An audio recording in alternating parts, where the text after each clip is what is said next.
The series begins with Reacher walking into a small store, planning to sell an old vinyl record. The shop owner barely looks at it, saying it's outdated, but Reacher argues that college students in town would probably buy it. Before he can say more, a car pulls up outside, immediately grabbing his attention. Seconds later, it crashes into a parked car, and a man inside pulls out a gun, grabbing a teenage boy from the vehicle. Reacher moves fast, ready to step in, but the kidnapper fires a round of bullets his way, forcing him to take cover. He waits for the right moment, and when the car starts pulling off, he fires back. His shot lands, making the vehicle spin out before slamming into another car. Wasting no time, he takes out the gunman, rushes to the boy, and tells him they need to leave now before backup arrives. As they're about to run, another man charges at them. Reacher reacts instantly, taking him down with a shot, but when he looks closer, he realizes the man is a federal agent. Knowing he just stepped into a major mess, he grabs the boy and takes off. Their escape doesn't last long, though, because a police officer spots them and starts chasing them. The chase gets intense, with Reacher using every trick he knows to shake off the cop. After a while, he finally loses them and finds a quiet spot to hide with the boy. He tells him to call for help, making it clear that he needs to vanish fast since he just took out a federal agent with an unlicensed gun. But the boy, desperate, begs him to stay. He says his father has enough power to fix this and make it all disappear, especially since Reacher was only trying to save him. Reacher isn't convinced, but listens anyway. When he asks the kid's name, he introduces himself as Richard Beck. They talk some more, and after a bit of back and forth, Reacher finally agrees to go with him. They drive to Richard's home, and when they reach the massive mansion gates, a bodyguard approaches.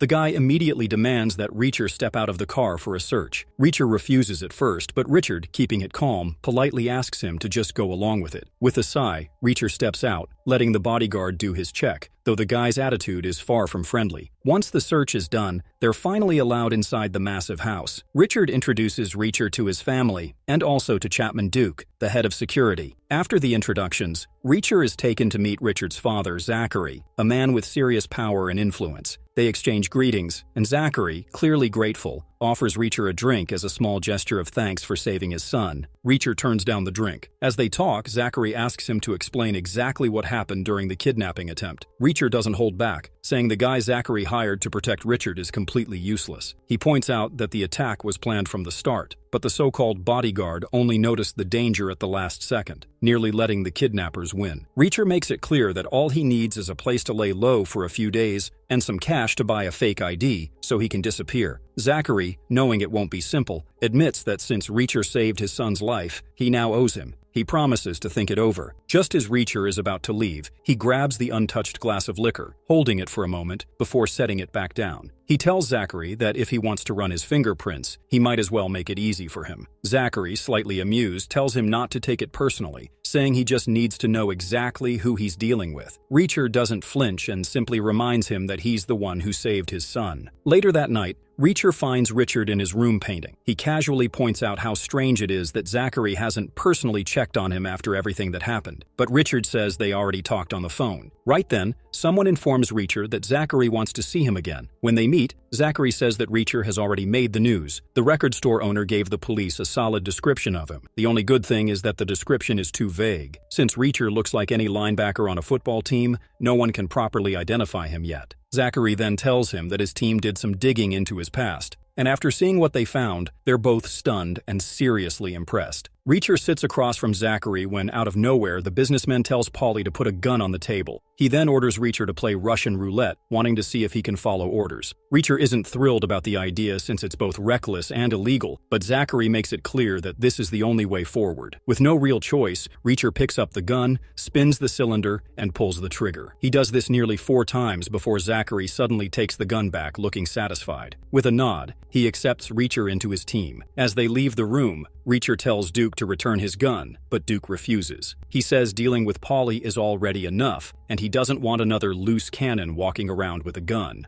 Smirking, Reacher claims he wasn't fooled and knew the gun wasn't loaded the whole time. Duke, keeping a straight face, proves otherwise by showing that the gun was fully loaded. This actually catches Reacher off guard. Reacher then asks what they would have done if he had actually ended himself. Duke, with zero emotion, says they would have handled it just like they did with the last guy. Later, Reacher is taken to his new room. Duke tells him that he's starting work first thing in the morning, but Reacher clearly isn't happy about the schedule. Duke then points out that while Beck might trust him, he doesn't. Once Reacher is finally alone, he thoroughly checks the room for hidden cameras. After making sure no one is watching, he pulls a hidden phone from his shoe 2 and dials Susan. The call is short, but he confirms that he's in. A few days earlier, Reacher sits by the roadside, quietly watching everything around him. He spots a young boy trying to steal and immediately stops him. Instead of making a scene, he hands the kid some money and tells him to find honest work. Right after that, he sees the man he's been keeping an eye on walking out of a building and getting into a car. Reacher tries to follow, but traffic makes it impossible to keep up. Reacher realizes he's about to lose his target, so he quickly asks the kid for his phone. He dials the 110th Special Investigators and asks to speak with the commanding officer, but he's told that Major Turner isn't available. He then asks Officer Powell to pass on a message, requesting a callback as soon as possible. Powell informs him that Turner won't be available for another 2 weeks. Not wanting to waste time, Reacher asks him to run a license plate. Powell is stunned for a moment, realizing he's speaking to the founder of his department, but quickly regains his composure and asks for the plate number. However, there's an issue with the system, and Powell tells Reacher he'll reach out when it's back up. Reacher tells him to note down his current location before ending the call. That evening, while at home, Reacher hears a sudden knock on the door. A voice claims to be a federal agent, instantly putting him on edge. Wasting no time, he jumps out the window to escape, but his plan fails. Susan Duffy is already waiting for him. Afterward, they sit down for a long discussion about an ongoing federal investigation into a shady rug import business called Bizarre Bazaar. The DEA suspects the company isn't just dealing in rugs, but smuggling something much worse into the country. They then show Reacher a picture of Zachary and ask if he knows him. Without hesitation, he denies any connection. The agents, however, press him for help. Before agreeing to anything, Reacher lays down a condition. They need to track down a specific Asian American man for him. A few days later, the agents return with the information. The man is Xavier Quinn, a corrupt military intelligence officer with a dark past. Once involved in illegal activities, Quinn was believed to have been shot in the head and tossed off a cliff into the sea. Somehow he survived. Now he's back and working with Zachary and his company, Bizarre Bazaar. As Reacher and Susan step aside for a private talk, she shares another crucial piece of information. A well-respected agent, Teresa Daniels, had gone undercover inside Beck's organization to expose its true operations, but she has since disappeared without a trace. Desperate for answers, Susan is willing to use Reacher as an unofficial operative to infiltrate Beck's business, find Teresa, and track down Quinn for his own mission. To make this work, she admits that Richard's kidnapping was completely staged. The whole thing was planned to make Reacher look like a hero, gain Zachary's trust, and get him inside. Over the next few days, the team fine-tunes every detail to ensure the plan runs smoothly. Stephen, one of their operatives, is assigned to play the shooter in the fake kidnapping. He practices making the attack look as real as possible, using fake bullets. Even the staged murder of a cop was part of the setup, designed to make sure Reacher had no choice but to go underground. Back in the present, Reacher is ready to execute his mission. He assures Susan that he'll check Beck's estate for anything suspicious. That night, once the entire house is asleep, he moves. Using the roof as an entry point, he sneaks inside the same building where the Russian roulette game took place. As he carefully explores, he stumbles upon an underground cellar. What he finds catches him off guard: a fresh, half-eaten plate of food. Without wasting time, he pulls out the hidden phone from his shoe and calls Susan. Her first question is whether Teresa is there. Just then, Reacher spots a bracelet. He tells Susan that Teresa isn't there, but she definitely was. Over the call, Susan insists that Teresa was definitely being held there. She asks if there's anything else, and Reacher mentions the half-eaten plate of food. This makes Susan realize that Teresa is being fed and taken care of, even if she was kidnapped. But Reacher quickly reminds her that this isn't good news. If they're keeping her alive, it's because they need her for something, and that means trouble. As the call ends, Reacher spots Duke pulling up in his car and quickly hides. Meanwhile, Susan finishes the call and storms over to Zachary's bodyguard, John Cooper, the one responsible for watching Richard. She demands answers about Teresa's whereabouts, but before things escalate, Guillermo Villanueva steps in, urging her to stay calm. Back at the estate, Reacher tries to sneak back to his room, but he overhears Duke talking to someone. The conversation seems important, so he follows quietly. When he realizes Duke is heading toward his room, he quickly changes course, deciding to climb the outside of the house instead of using the hallway. He carefully measures the exterior, slipping inside just before Duke reaches the door. Duke knocks several times, but when there's no answer, he gets suspicious and forces the door open, only to find the window wide open. Assuming Reacher has escaped, he's about to investigate further when Reacher casually steps out of the bathroom, acting like nothing happened. Duke tells him that they've gathered intel on the vehicle used in Richard's kidnapping. He orders Reacher to investigate and tells him to be downstairs in 2 minutes.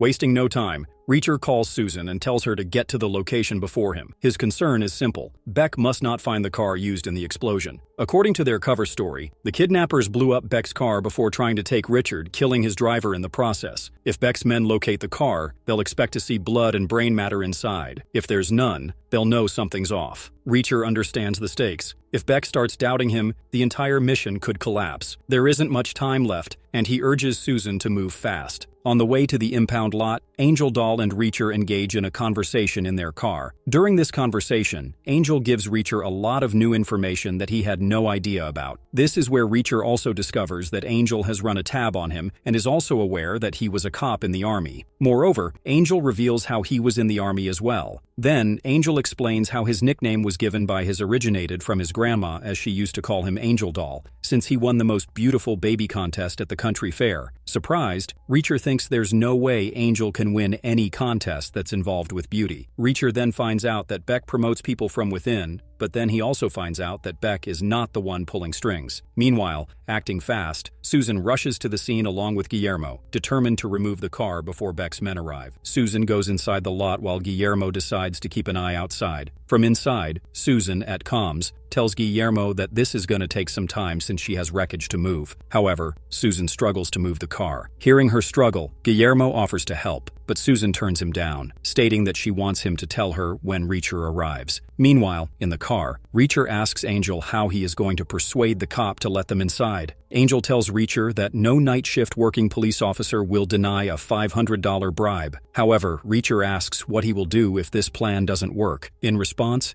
Angel just casually reveals his gun, tucked in his pants. Just as Susan's working on pushing the wrecked car out of the way, Reacher and Angel Doll arrive at the scene. Immediately, Guillermo informs Susan about it, causing her to panic. Inside, Angel attempts to bribe the officer at the reception desk to gain access and take photos of the truck. He makes up the story that his fiancée will find out that there are some belongings of another woman in his car. However, the police officer refuses the bribery, stating that it's just his second week and he doesn't want to be fired. Seeing the officer refuse, Angel slowly begins to draw his gun. Reacting instantly, Reacher knocks the police officer out with a single punch. With the immediate threat neutralized, he and Angel Doll proceed into the lot. After searching there for a few seconds, Angel finds the truck he is supposed to take pictures of. But as he's leaving, something catches his eye, a vehicle that looks exactly like Richard's car. Alarmed, he points it out to Reacher. Inspecting the car even further, Angel sees that it is wrecked in a way that seems like the truck he just took pictures of hit this car. Meanwhile, Susan is hiding beneath the car, trying to stay as quiet as possible. She's also trying to grab the screwdriver that's out in the open. Seeing her reach out to it, Reacher slides the screwdriver under the car with his leg. Moreover, because Susan had already switched the plates,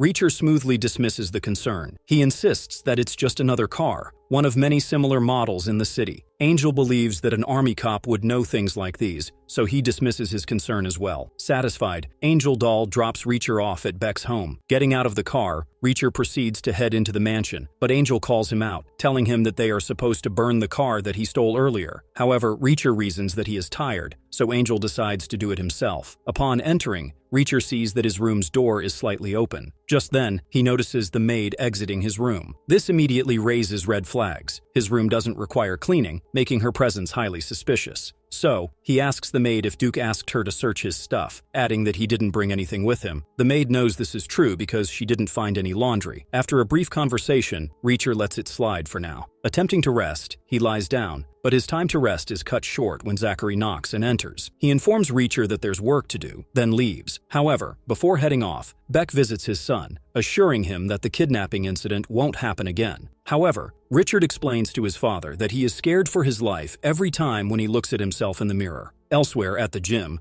Reacher has a tense interaction with Paul Van Hoven, aka Paulie. Paulie inquires about Reacher's bench press numbers, but Reacher says that weightlifting is an irrelevant measure of true strength. Instead, he challenges Paulie to a game that will genuinely test their power. He explains to Paulie that Bavarian arm wrestling is the best way to prove one's strength, a game that Paulie has never heard of. However, eager to prove himself, Paulie takes the bait. Reacher then asks Paulie to place his elbow on the bench pad, then asks him to make a fist, and then asks him to use all his strength to stop him from pulling his hand down. As the both of them are using their complete strength, Reacher suddenly lets go of Paulie's hand. As a result, Paulie ends up accidentally hitting himself on the nose, but Reacher quickly reasons that his hand slipped. This makes Paulie even angrier, as the two get ready to take each other's lives. But before things escalate further, Duke arrives and intervenes, putting a stop to the fight. Duke then assigns Reacher a job. He must transport a truck to a drop-off location in New London, Connecticut. The vehicle will be tracked via GPS, meaning Reacher can't take any detours. He is also strictly forbidden from inspecting the cargo. Moreover, Reacher is also forbidden from taking a coffee break. The only break he is allowed is when he needs to use the restroom. Sensing this might be another test, Reacher contacts Susan. He explains that they need to determine what's inside the truck without raising suspicion. Susan thinks that it might be possible that Reacher is carrying Teresa in his truck without them knowing. Just then, Reacher reveals that he is on a timeline and that they must hurry. So they agree to meet at a gas station where Susan's team can discreetly examine the shipment while making it look like Reacher is just stopping for coffee. Before ending the phone call, Susan deactivates the speaker mode and appreciates Reacher for job well done in the impound lot. After his phone call with Susan, Reacher contacts Neagley, an old friend of his. There, he asks for her help. When she agrees, Reacher explains that he wants her to run jackets on a few names. He asks her to get more details about Paulie, Angel, and Duke, giving her their full names. Reacher then tells Neagley that he is going to call her in a day or two to hear what she has found out. But Neagley tells him that she is just going to call him. However, Reacher tells Neagley that he can't be talking with his allies since he is on an undercover mission. When Neagley tries to ask Reacher who he is going after this time, he ends the call. Once they all reach the gas station, Guillermo unlocks the truck, finding out that there are rugs only. Soon, Susan's friend Dick Grunert arrives with his canine dog named Pfizer. However, after a thorough search, they find no signs of drugs or nothing. The truck is completely empty. Thereafter, Reacher tells Susan to ask Dick if Teresa's body might be there. But Dick explains that Pfizer would have smelled if there was a body, dead or alive. This confirms Reacher's suspicion. It's not about smuggling, this is a loyalty test. So, he decides to quickly head back to the road, so as to not raise any more suspicions. As they are en route, Susan asks Reacher why he told her that she is not ready to see Teresa's body inside the truck. Reacher explains that he once was working with a child, and she was the same as Teresa. But then something happened to her, so bad that Reacher cannot put in his words. Reacher drops Susan off at Guillermo's and heads straight to the meeting spot. He pulls up, hands over the truck, and watches as the guy checks the back. When all he finds are rugs, Reacher plays along, acting surprised. They tell him to hop in another truck and take off for the warehouse. When he gets back,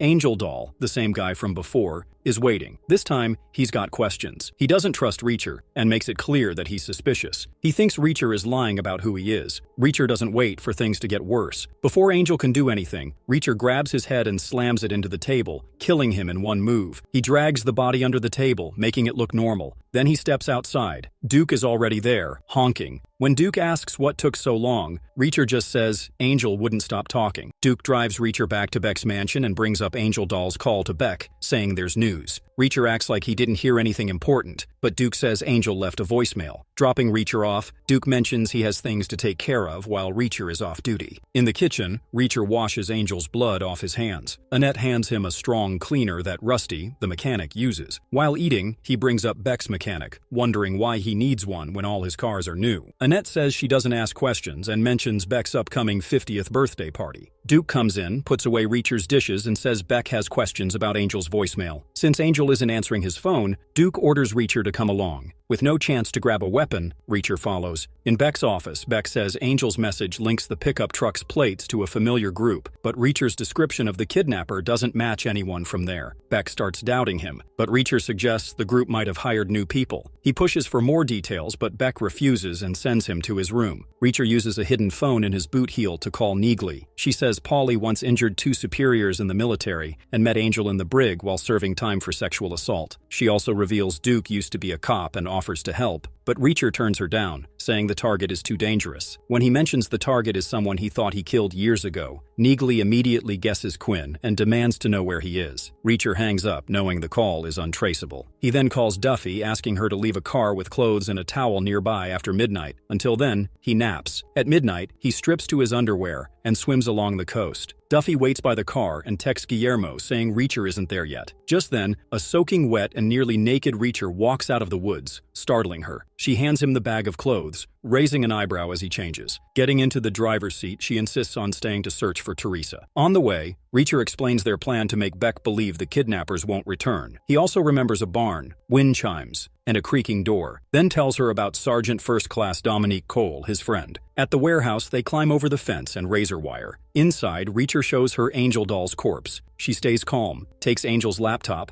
and unlocks it with his fingerprint. They find nothing on Teresa, frustrating Duffy, but at least now they know she isn't there. Looking outside, Reacher spots several shipping containers near the train tracks. They put Angel's body in the trunk of one of Beck's cars and drive it into container 13. Reacher takes Angel's gun before locking it. While cleaning up the blood, a truck arrives. Reacher sees Bellinger and Sklar step out and knows they'll shoot on sight. He and Duffy hide, then ambush them with a crowbar and a bat, killing them. They hide the bodies in container 14 before Duffy drives Reacher back to the road. He puts Angel's gun in a bag, strips to his underwear again, and swims back to Beck's estate. Duffy turns her back, but when he hands her the clothes, she sneaks another glance. They part ways, and he swims back, hiding Angel's gun among the rocks before heading inside. In the morning, Beck is panicked about 2 missing drivers. Reacher offers to help, so Beck tells him to take Richard into town for shopping. As they leave, Reacher speeds past the gatehouse, forcing Paulie to jump aside. Richard warns him not to mess with Paulie, calling him a psycho. Reacher asks why Beck lets a psycho live in his house, and Richard explains that McCabe is really in charge, not his father.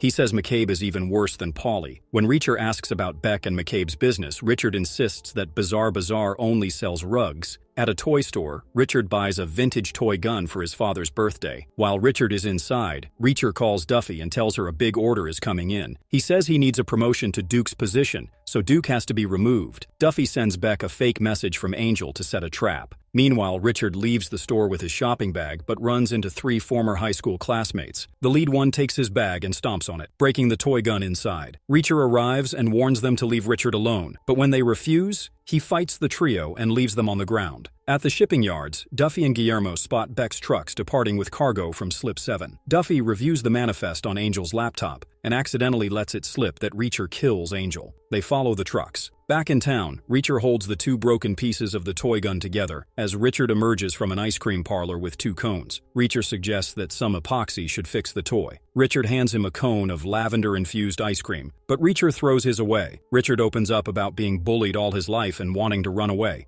Reacher, unable to empathize, tells him that if he truly wants to live the hobo life, he will help him, but only if Richard is honest about Beck's business. Richard hesitates, afraid that if anyone finds out he talks, they will come after him. Reacher assures him that he will keep him safe. Trusting him, Richard finally confesses that Julius McCabe now runs his father's business and controls every aspect of their lives. McCabe orchestrates the first kidnapping and is responsible for cutting off Richard's ear, though it is Paulie who does the cutting. Beck's business, rather than just importing rugs, is more about circumventing regulations. Reacher speculates that McCabe is using Beck's network to smuggle drugs. Richard isn't certain about the exact contents being shipped. At the docks, Duffy and Guillermo capture surveillance photos of Beck's men unloading the trucks, with Paulie overseeing the process. A car arrives, and Julius McCabe steps out. Duffy calls Steven to relay what they've seen. Leaving Cooper unattended, Steven steps away to talk. Meanwhile, Cooper notices the sharp point on the back of the chair, deliberately leans back, and gouges the back of his head. When Steven returns, Cooper complains about the pain and persuades him to clean the wound. He attempts to bond with Steven, but the agent remains wary and returns to watching TV. Cooper then eyes the bottle of rubbing alcohol on the table with a contemplative expression.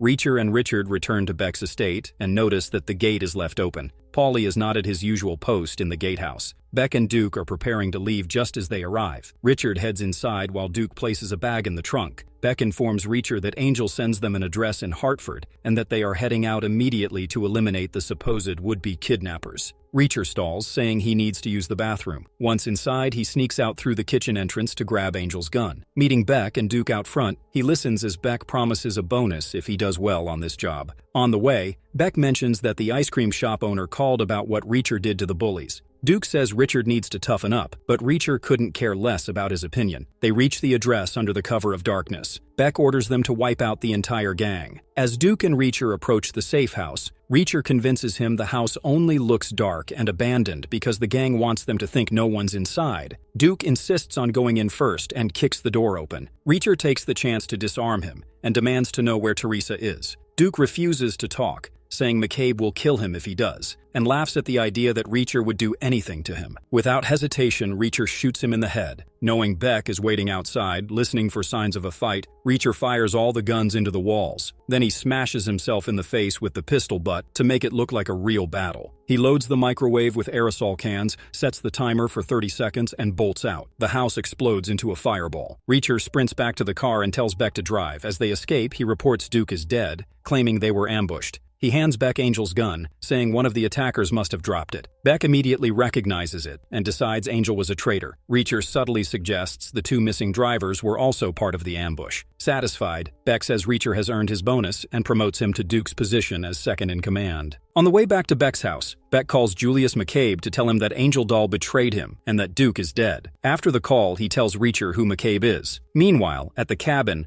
Duffy and Guillermo look through surveillance photos of McCabe's operation. When a car pulls up, they grab their guns and move toward the door. Reacher walks in and tells them everything in Hartford went as planned. Duffy is upset that the DEA safe house got destroyed, and Guillermo is angry that Reacher killed Duke just to take his place. Duffy shows Reacher a picture of McCabe, and Reacher is shocked. McCabe is actually Quinn, the man he thought he had already killed. Guillermo tries to find more information on Julius McCabe but finds nothing. Duffy demands to know why Reacher wants Quinn dead, but he stays silent. She keeps pushing him for an answer. The story then shifts to a flashback. In the past, Reacher was a solo military police investigator. General Leon Garber checks in on a case and tells Reacher that Sergeant First Class Dominique Cole will assist him because he has too much work. Garber also mentions an early version of what will later become the 110th Unit. When Cole arrives, she reports for duty, and Reacher tells her to just call him Reacher. As he explains the case, he notices her looking around and asks what's wrong. She says she has heard about his strict but fair reputation, and correctly guesses that he only just found out about her assignment. Reacher confirms this and gives her the case file while he gets coffee. As he pours, he asks why she thinks Gorowski is selling blueprints. She immediately suggests that he was forced into it. He's in his 40s, has no criminal history, and has a family, so he doesn't seem like the type to do it willingly. Impressed,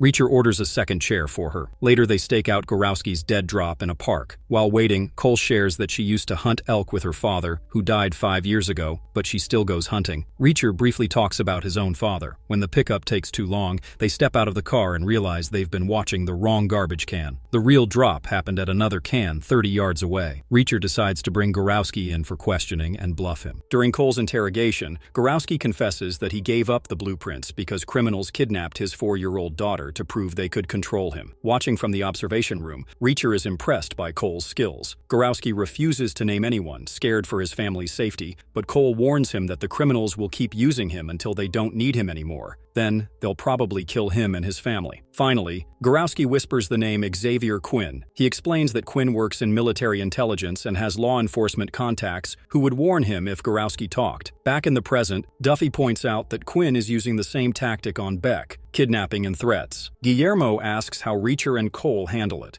The story shifts back to the past, where Cole goes through Quinn's file and discovers his background and a hidden $500,000 in Aruba. Private Anthony Frasconi then arrives with phone records showing that Quinn has been calling Safwan Qasim, a Syrian national with military connections. The three of them wait outside a club, and while they stake it out, Reacher explains what they can and can't do to Qasim without making Quinn suspicious. From the back seat, Frasconi casually mentions that he enjoys dancing, and Reacher notices that he has a crush on Cole as he awkwardly tries to make his case. When Cole spots Qasim and his security detail leaving the club, they follow them into an alley and approach Qasim, asking for a conversation. After scaring off his security guards, Reacher convinces Qasim to help them take down Quinn, and Cole takes him into custody. Before leaving, Reacher holds Frasconi back and gives him advice on staying safe in combat and some guidance on how to approach Cole personally. In the cabin, Agent Steven interrupts Duffy and Reacher, asking if he can let Cooper have a smoke. Duffy reminds him about the rules on how to treat detainees and sends him back to watch their prisoner. The story returns to the past, where Reacher and Cole meet with General Matsuda, explaining that they need him to authenticate the blueprints as soon as Quinn hands them to Qasim. Matsuda agrees and wishes them luck.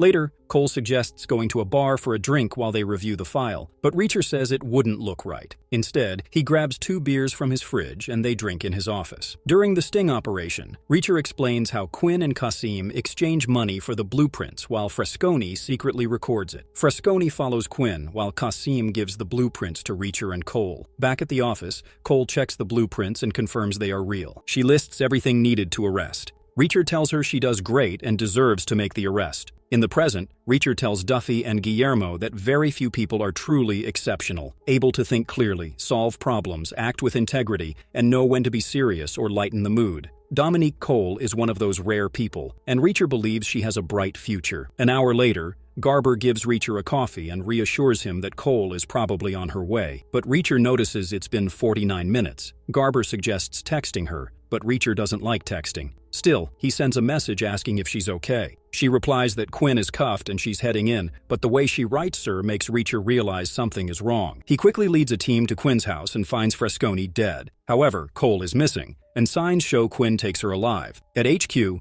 Garber pulls up Quinn's juvenile record, showing he is a violent sociopath. Reacher knows Quinn will torture Cole. They figure out he takes her to his farmhouse. Without waiting, Reacher drives there, telling Garber to call once he has the exact address. When Garber calls back, Reacher estimates that he is 20 minutes away. Garber has already contacted the county police, but they are 30 minutes out. Reacher simply says it doesn't matter. He has no plans to arrest Quinn. Garber tells Reacher to take care of Quinn properly. When Reacher arrives at the property, he finds the house door locked but sees a light in the barn. As the door creaks in the wind and chimes jingle softly, memories flood his mind. Inside the barn, he sees Cole hanging by her tied hands from a rafter, her bare feet dangling, blood running down her legs and dripping from her toes. Overwhelmed with grief, he turns and walks out, barely noticing her uniform on the floor. A noise catches his attention, and he creeps around to a sub-level door. Looking through the window, he sees Quinn digging through grain bins, stuffing money into bags. Quinn hears a jingle and turns toward the door, noticing a chain of bells hanging there. The moment he steps outside, Reacher catches him off guard, puts a gun to his head and takes his weapon. Quinn tries to talk his way out, claiming he and Cole have been partners, but she gets greedy, forcing him to kill her. He even admits to the murder and tries to cut a deal. Reacher ignores him and asks what Cole's first name is. When Quinn gets it wrong, his lie is exposed. He lunges at Reacher, but Reacher punches him and forces him at gunpoint to a cliffside overlooking rough waters. Reacher tells Quinn that Cole's first name is Dominique, then shoots him in the head, sending him over the edge. Later, in the cabin, Reacher explains that he uses Quinn's .22, but the bullet is too small to kill him instantly. A flashback shows Reacher taking Cole's body down,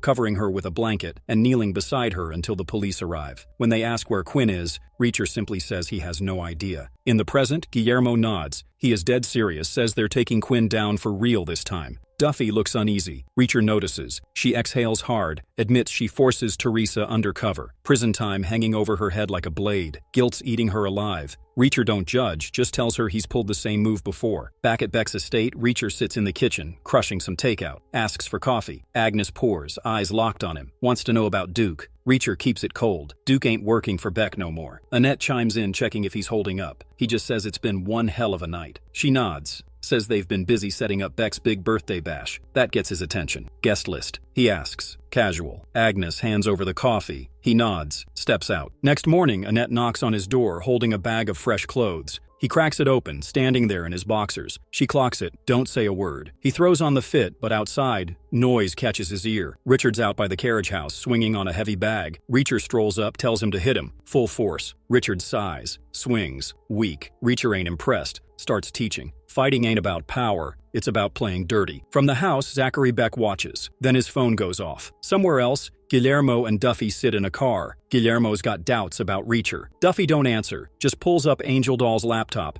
tracking Teresa's location. First stop, a tubing facility. Duffy picks the lock. Back at Beck's estate, things turn quick. Beck yanks Reacher aside, tension thick. McCabe's got a hit. Angel Doll's laptop pinged at the tubing joint. 3 men already sent to clean house. Reacher is riding shotgun, ordered to put bodies in the ground. In the way, Reacher dials Duffy. Voicemail. He drops a message. Inside the facility, Guillermo checks his phone. No signal. Duffy don't like that. Steel roofs messing with reception. Outside, McCabe's men pull up. Locked, loaded, ready to kill. Reacher drives to the tubing facility and calls Agent Steven at the cabin to check on Duffy and Guillermo. He tells Steven that McCabe's men are searching for Angel Doll's laptop, but Duffy and Guillermo aren't answering their phones. Stephen quickly looks up the company's phone number. At the facility, McCabe's men enter with their guns ready. Harley spots Duffy near the office door and signals Carnes and Rusty to move in. When the phone rings, Duffy realizes no one should be calling if the facility is closed. Seeing that her phone still has no signal, she answers anyway. Stephen urgently warns her that McCabe's men are coming. Gunfire breaks out as Duffy and Guillermo take cover and fire back. Outside, Reacher hears the shots and runs into Rusty. Rusty signals a plan,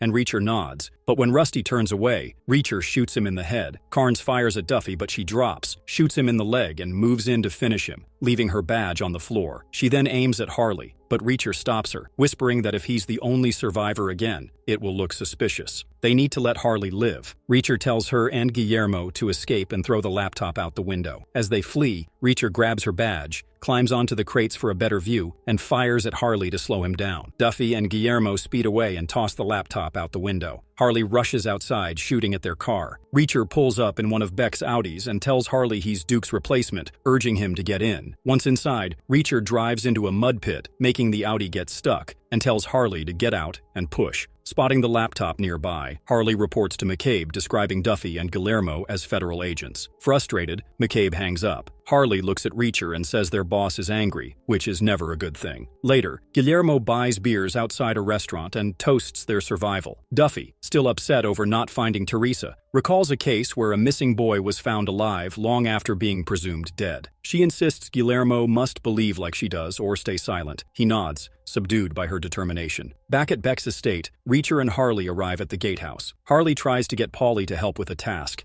but Paulie refuses. After getting inside, Reacher pushes a wheelbarrow with Carnes' body to the shoreline, while Harley reminisces about past disposals. Reacher carries Carnes to the top opening of a tidal cove and throws him in, letting the undertow carry him out to sea. They return for Rusty's body and dispose of him the same way. Afterward, Harley warns Reacher that Paulie will want revenge for the prank in the weight room. Later, Reacher calls Duffy, who is now driving alone after dropping Guillermo at the cabin to get his car. They plan to split up and check addresses from Angel Doll's laptop, including a crate manufacturer and an industrial lubricant supplier. Reacher tells her he has her badge. Outside, Beck summons Reacher to the kitchen, where McCabe's men, Howitt and Tank, are waiting. As Agnes serves Reacher coffee, she casually mentions that the beans were processed by a cat's digestive system. While he processes that unsettling fact, Howitt makes a crude remark to Annette and tries to escalate the situation. Reacher swiftly takes him down, smashing his head into the table, then checks if Tank wants to challenge him. Tank quickly backs down. Later, Reacher hides Duffy's badge in his pillowcase. A knock at the door reveals a tray with a slice of pie and a note reading, "Mercy." At the cabin,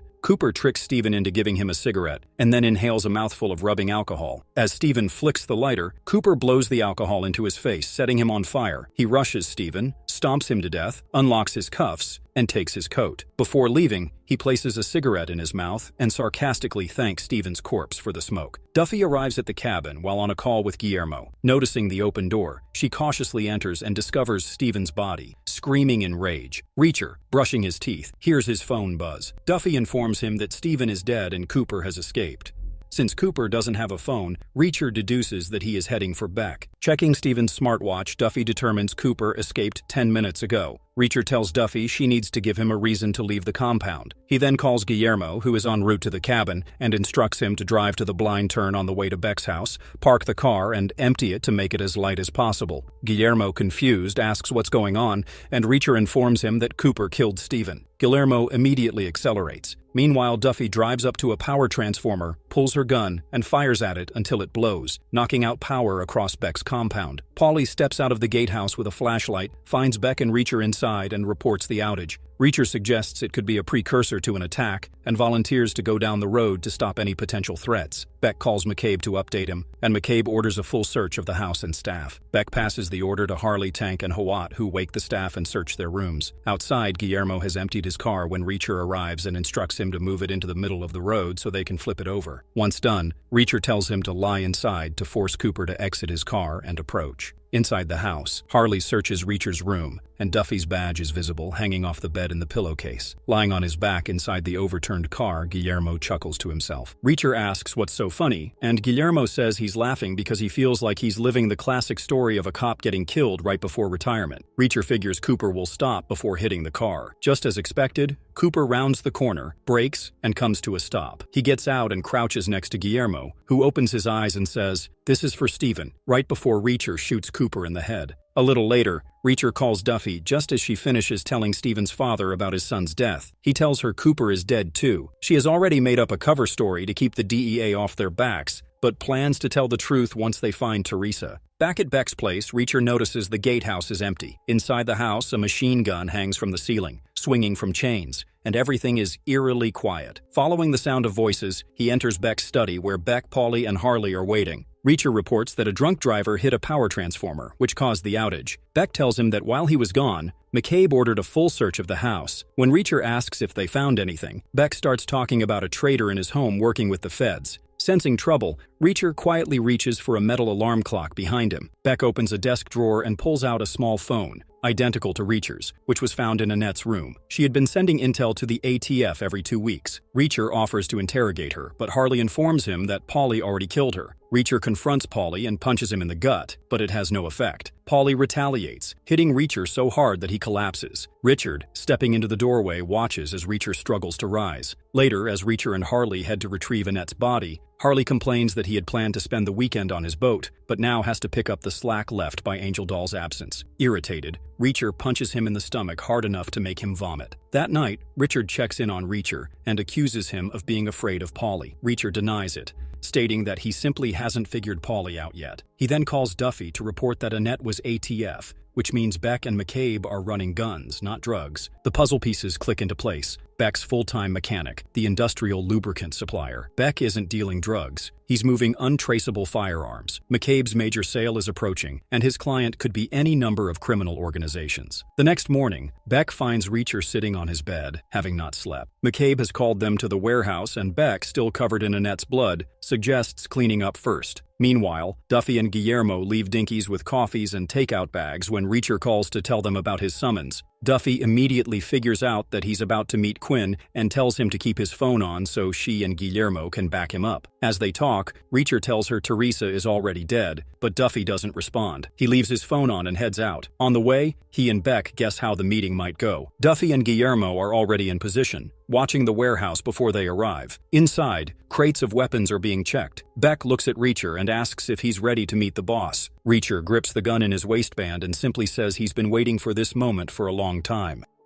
Reacher and Beck are in McCabe's warehouse, surrounded by guys handling weapons. Reacher has a gun tucked in his waistband and a phone in his pocket, left on so Duffy and Guillermo can listen. McCabe storms in, pissed that Beck hired an ATF agent to clean his house. He threatens to kill Beck, worried he'll mess everything up, but admits the buyers still expect to deal with him. Outside, a car pulls up. Duffy notices a guy carrying a green dress in a garment bag, fresh from a tailor. She figures it's for Teresa, meaning she's still alive. Inside, McCabe walks up to Reacher, saying hiring him was the smartest thing Beck has done in weeks. He asks for Reacher's name but doesn't recognize it, then introduces himself. Reacher notices the dress, and McCabe smirks, saying it's nothing compared to what's going on. He mentions the girl, saying she'd already be dead if she wasn't a redhead, which happens to be the client's preference. Loud honking fills the warehouse as a motorcade arrives. McCabe tells Reacher to stand behind him and look intimidating, warning the others not to draw their weapons unless he does first. Outside, Taktarov sits in his car, finishing a call. McCabe tells him the bag being placed in his trunk is just a small payment,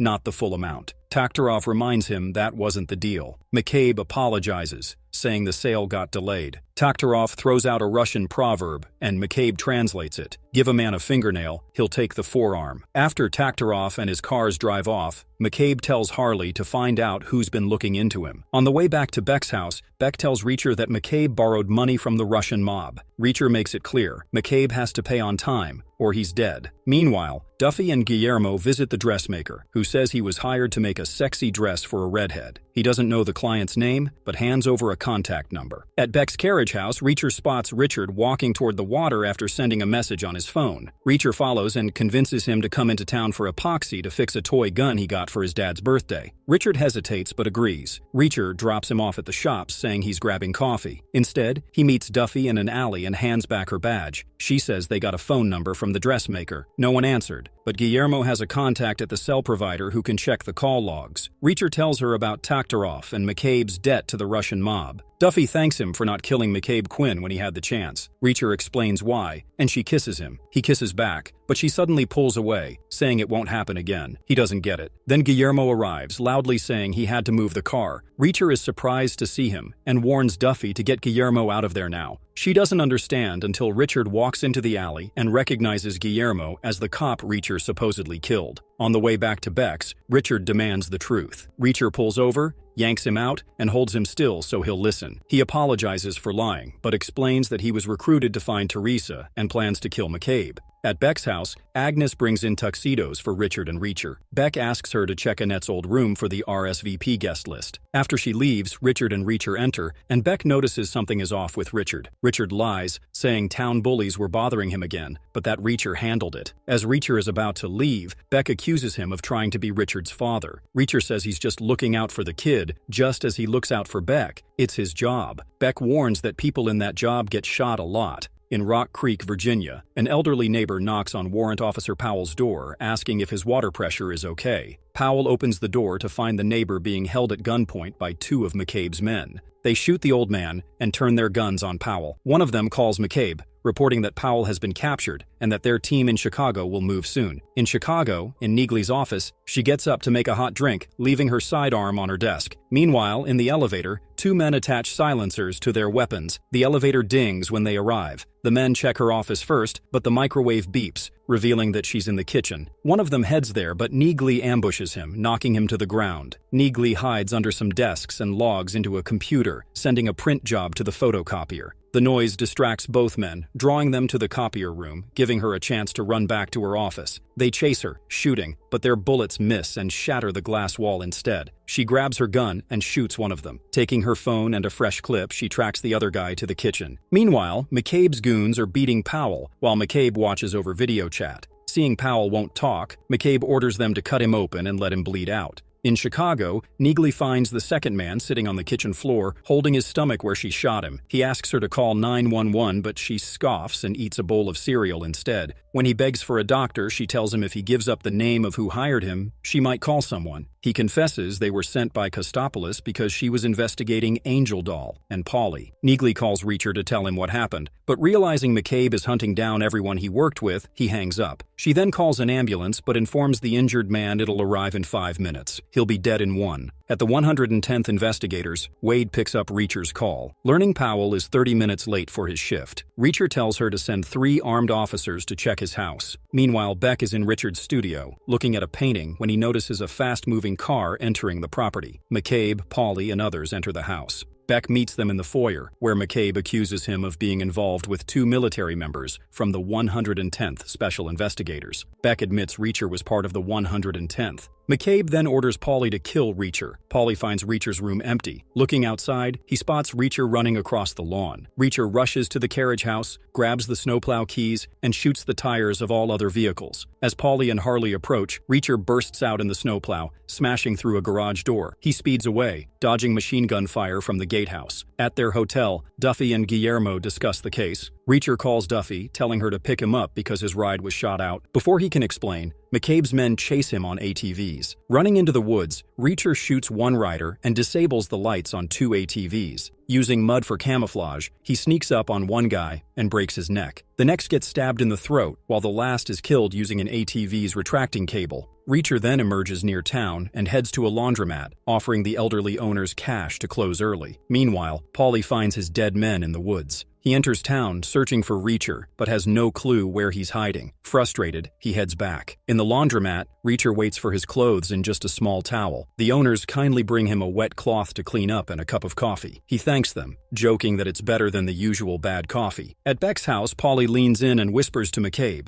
McCabe nods and orders Richard to be brought downstairs. Beck tries to argue, but McCabe grabs a revolver, empties the chambers, and places it on the table with a single bullet. Beck steps forward, but Paulie shuts him up by aiming a gun at Richard's head. Richard picks up the revolver and points it at Paulie, but McCabe tells him the odds aren't in his favor. He's got a 20% chance of killing Paulie, while Paulie will definitely kill Beck. Richard looks at his father, then turns the gun on himself and pulls the trigger. Nothing happens. McCabe tells him to do it again. Richard obeys. Beck panics, offering McCabe anything, but McCabe just laughs and says he wants a matching set of ears. At the hotel, Reacher, Duffy, and Guillermo go over their findings. Guillermo's phone company contact pulls up a number from Port Rome. Reacher recognizes it as Harley's. That means Teresa is on his boat. Reacher and Duffy swim out and search below deck. They don't find her, but they see clear signs she was there, tied up and drugged. Outside, a motorboat approaches. Harley steps onto the deck, spots water on the floor, and pulls his gun. As he moves below deck, Duffy grabs his arm. The shot goes off, hitting a lantern. Flames spread fast. Harley tries to run, but they chase him back onto the deck. Duffy pounds him while Reacher dumps more flammable liquid below. Harley refuses to talk, so Reacher stabs his foot with a fish gaff. As the fire rages, Harley finally cracks. McCabe moved Teresa and changed the time and location of the weapon sale. That's all they need. They hop onto the motorboat and leave Harley to go up in flames with his boat. Back at the marina, they change out of their wetsuits. Reacher smirks, teasing Duffy about sneaking peeks at him. She rolls her eyes, annoyed, then asks what they're supposed to do now that their last lead just exploded. He grins and tells her to pack sunscreen. They're heading to Los Angeles. In Boston, Duffy drives Reacher to see Teresa's grandmother, Mrs. Daniel. They have breakfast with her and share a deep conversation before heading to the airport, determined to find Teresa. Meanwhile, in Chicago, Neagley catches a man named Kostopoulos off guard while he's grabbing his newspaper in his bathrobe. He's the one who sent killers after her, and under pressure, he quickly confesses that Julius McCabe ordered the hit. When Neagley brings up the name Xavier Quinn, Kostopoulos turns pale. Hardly anyone knows about him.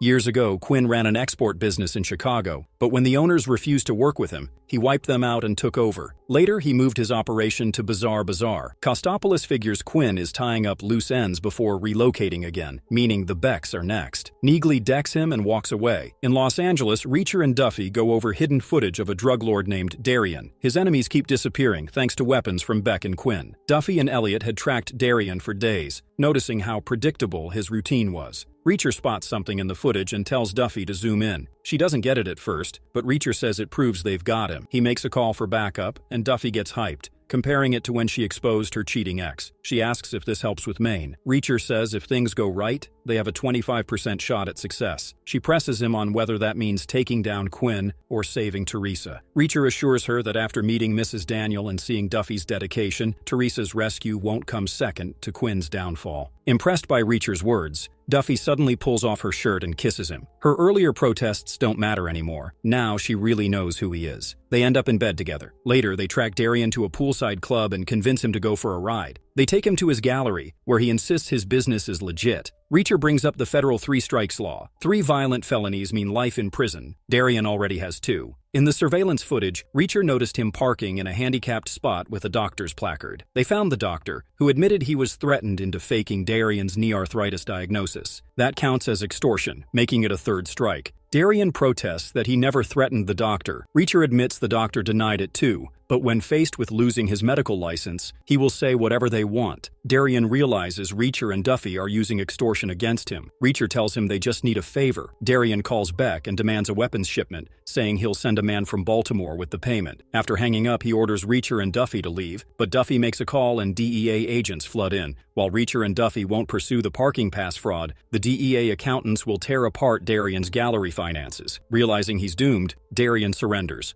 Duffy cheers and points out Rhonda's face on the screen, still amused by her ex's betrayal. Back in Portland, Maine, Reacher and Duffy reunite with Guillermo and stake out the usual exchange site between Beck and Darien. Beck arrives with a bandage over his right ear. Neagley steps out of another car, posing as Darien's man from Baltimore.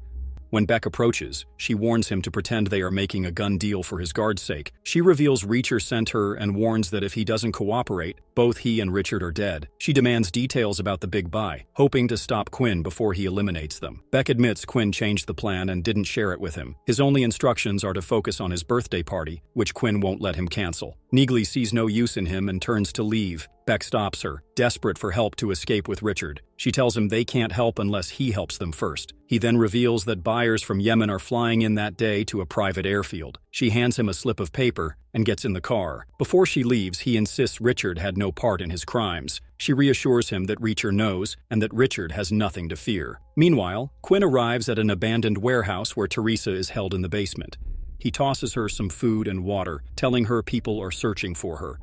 As he gets ready to inject her with drugs, he cruelly tells her that if she weren't valuable to his buyers, he would have used her himself, then chopped her up and dumped her body. She listens without reacting. When he moves closer, she fights back, but no matter how much she struggles, he forces the needle into her arm. At a motel, Duffy hands out lunch to Reacher, Neagley, and Guillermo. They go over details about the Yemeni buyers. Reacher figures out the weapons are meant for a terrorist attack on U.S. soil. Duffy decides to start calling around to see which private flights from Yemen have landed. Neagley asks to talk to Reacher alone. In the next room, she brings up Quinn. She wants to know how he survived. Reacher explains, and she points out this isn't like their past fights in Margrave or New York. Quinn's men are highly trained and armed to the teeth. Reacher asks if she's having second thoughts. She says no, but she wants it clear that she knows how dangerous this is. When she tells him how she tracked down Kostopoulos, he realizes she knew he was in Portland before he even called her about the sting. Knowing Reacher cares about Duffy, Neagley warns him to keep her out of the final fight. He says there's no way Duffy will agree, and Guillermo will be right there with her. At home, Richard is fixing his toy gun when Beck startles him. Richard tries to hide it, but Beck worries it might be real. He lifts the cloth and sees it's just a toy. Richard explains the epoxy needs a day to set. Beck is caught off guard, remembering playing with a toy gun as a kid. They talk about how Richard changed after his mother's death. Beck admits he was cold and distant on purpose, thinking it would toughen Richard up in case he lost another parent. He apologizes for his mistakes and promises to protect Richard from McCabe. He tells Richard he likes the toy gun, puts it down, and hugs his son. At the airfield, Neagley watches the Yemenis step off their plane and get into cars. Reacher checks in by phone, and she confirms they're on the move. At Beck's office, McCabe drinks scotch at his desk as Beck walks in. Beck reports that the storehouse is ready for the weapons deal. McCabe tells him to count inventory as the trucks get loaded. Beck asks where the trucks are headed. McCabe says the deal is at the salvage yard at 9, and Beck must leave his birthday party to be there. He assures Beck there will be time for cake with Richard afterward. Beck says Richard is going to a movie during the party, but McCabe grabs his only good ear, demanding that Richard stay home until the deal is done. He accuses Beck of planning a betrayal. Beck backs down and agrees to keep Richard in the house. Meanwhile, Neagley tails the Yemenis to their accommodations and checks in with Reacher. He tells her to stay on them so they can trap both sides of the deal. Beck calls Reacher and confirms the buy is happening at 9 at the salvage yard. Duffy and Guillermo arrive and suggest involving the ATF because of the large number of weapons. Reacher refuses, knowing the ATF will try to prevent him from taking revenge on Quinn. Duffy insists. She's meeting with the ATF, and if Reacher doesn't like it, he shouldn't come. Frustrated, Reacher leaves to get coffee. At the ATF office, Supervisor Sears is furious that Duffy waited so long to report their dead agent. He takes the intel and decides the ATF will send a team. Duffy argues that they also lost an agent, and that her informant is in danger. Sears agrees to let them stay in the surveillance van, but nothing else. Reacher suggests the ATF should also arrest McCabe's men at Beck's party. Sears asks why Reacher is even involved. Reacher explains his deal to take down Quinn. Sears tells him to stay in the van with Duffy and Guillermo. Reacher refuses and walks out. As he leaves,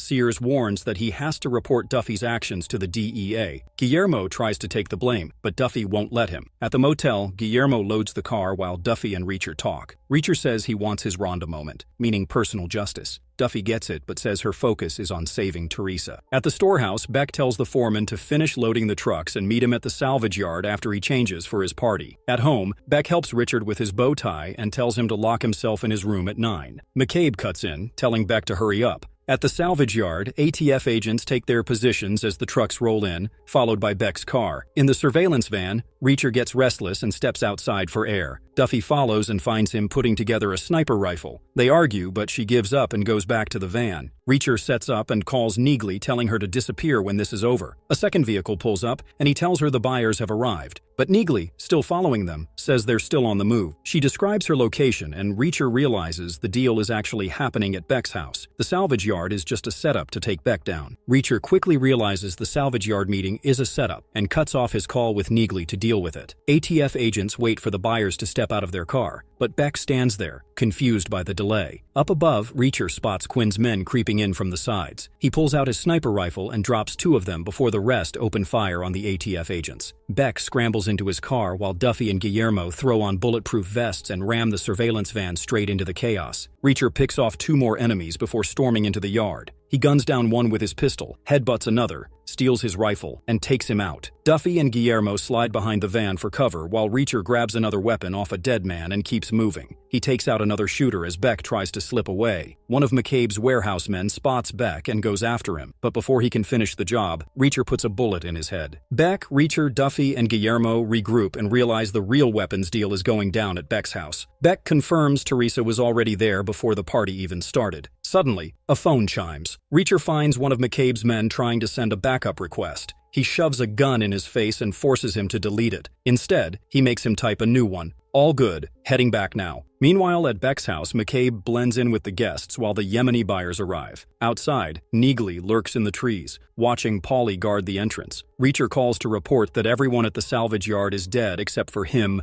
Duffy, Guillermo, Beck, and the captured man. The plan is simple. Drive the truck straight into the compound and grab Neagley on the way. McCabe's man takes the wheel of the first truck while Guillermo struggles to keep up in the second. Inside the party, McCabe greets the Yemenis and hands their boss, Nasser, a picture of an unconscious Teresa. He tells them she's a goodwill gift to make up for shipping delays. Nasser says they'll enjoy the party first, then handle the deal. McCabe agrees and gives him the key to Teresa's room. Outside, Paulie waves the trucks in. As they park, Reacher looks for rope to tie up the driver but finds none. Paulie approaches, telling them to move the trucks to the other side of the carriage house. Duffy shouts for Reacher to have the driver agree, but it's too late. The driver is already dead because Reacher couldn't find rope. He tells the others to find Teresa and Richard while he deals with Paulie. Beck leads the group through the basement to sneak inside. Paulie opens the truck door, and the driver's dead body falls out. Reacher ambushes Paulie with a belt around his neck, and they fight. Duffy climbs through a basement window and lets the others in. Neagley changes into catering staff clothes borrowed from Beck and Guillermo. Beck tells Duffy Teresa is probably in the east wing, while Guillermo heads toward Richard's room. As Paulie and Reacher fight, Neagley blends into the party looking for McCabe and Quinn. The brawl moves into the carriage house, where both men end up buried under fertilizer bags.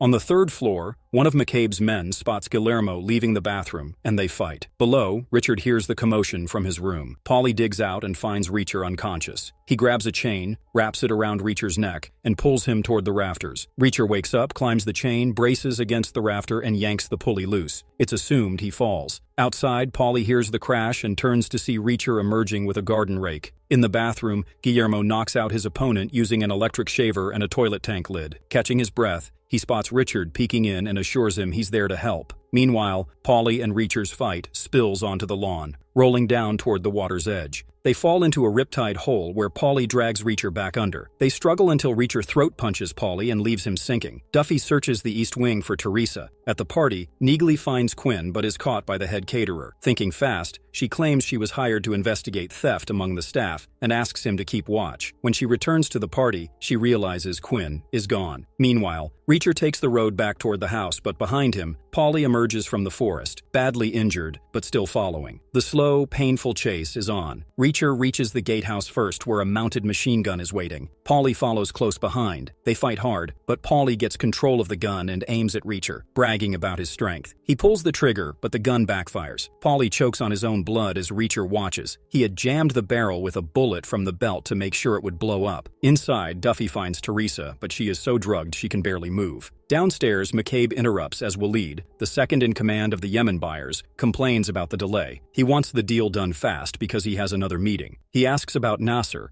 and Walid tells him Nasser went upstairs to check out his gift. Upstairs, Duffy hears footsteps. Nasser enters the room with his bodyguard, telling him to wait at the door. Inside, he only sees Teresa lying on the bed. When he starts undressing, Duffy steps out with her gun drawn. Reacher, now dry and armed with a shotgun, finds the weapons and cracks open the crates. McCabe's man, Rusty, leads Walid and another man into the building, but Reacher kills them both. He shoots another through a door. Inside, Neagley and Duffy hear the shots. Nasser calls for his bodyguard, but Duffy shoots him in the crotch. The bodyguard rushes in, and she takes him down too. Nasser groans in pain until she finishes him off with a headshot. She helps Teresa up and leads her out. Reacher crosses the lawn, enters the kitchen, and takes out two of McCabe's men on his way to the party. The Yemenis start looking for Walid, but McCabe intercepts them. He shoots them and grabs the satchel of cash. Gunfire breaks out between McCabe's men and the Yemen buyers, sending the party guests into a frenzy. Beck hears the chaos and rushes to find Richard. In another hallway, Guillermo tells Richard to run, but Richard runs straight into McCabe. McCabe grabs him and drags him into Beck's study while grabbing more weapons. Beck arrives holding the toy gun Richard had given him. He orders McCabe to let Richard go. McCabe, thinking the gun is real, lowers his weapon. Richard moves to Beck's side, but the toy gun crumbles in Beck's hands.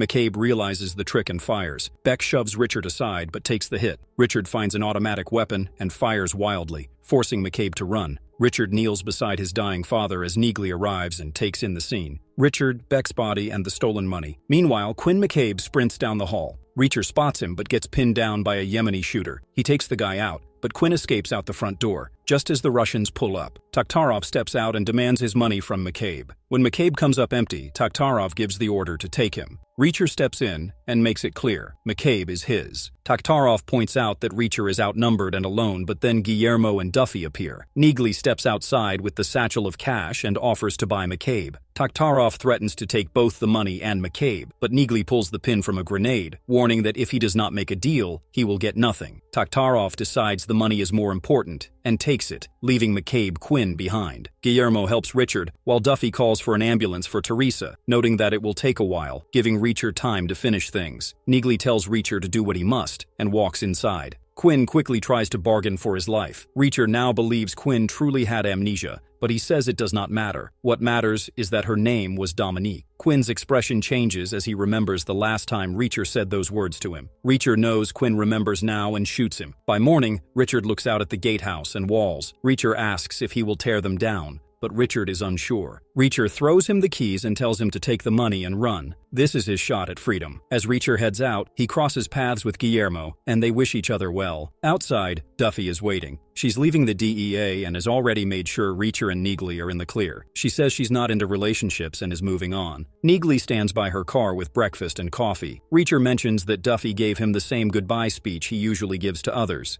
Neagley, amused, says she understands him. He can't stand people who think they can do whatever they want without consequences, so he makes sure they pay for it. Later, Duffy and Guillermo gather Agent Elliott's badge and DEA ID and deliver them to his family. Reacher finds a motorcycle in Beck's storage and gets ready to leave. Nearby, Richard empties Beck's safe, grabs his toy gun, and packs his things. Guillermo arrives home with flowers, and before he can even open the door, his wife, Moran, greets him with a smile. Back at the compound, Reacher watches Richard loading his car. Richard waves and Reacher gives him a nod. Richard drives off, grinning. In Boston, Duffy brings Teresa home. In Maine, Reacher rides away on his motorcycle, disappearing into the distance.